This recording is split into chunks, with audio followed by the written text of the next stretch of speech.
Numerous fields in both engineering and natural science involve problems associated with fluid-particle interaction. This method provides a relatively low-cost, non-intrusive simultaneous optical measurement of both particle trajectories and flow velocities. Here, we measure the settling velocities of sediment particles in a turbulent flow, enabling detailed characterization of the particle trajectories while simultaneously measuring turbulent velocities in the same location.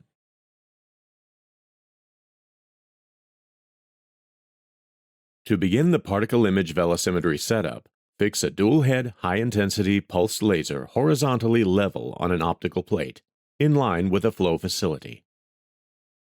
Place a cylindrical lens in line with the laser to produce a 2D plane of light that will be below the oscillating grid.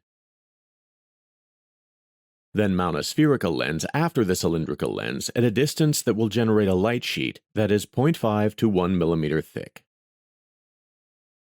Next, place a double exposure CCD camera perpendicular to the light sheet to record images for PIV. Attach a lens to the camera,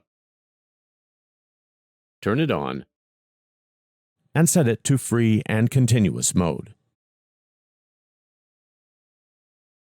Coarsely focus the PIV camera on the turbulent flow facility.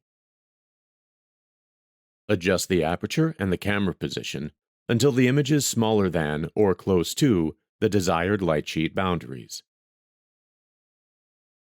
Then turn off the camera and turn on the laser at low intensity.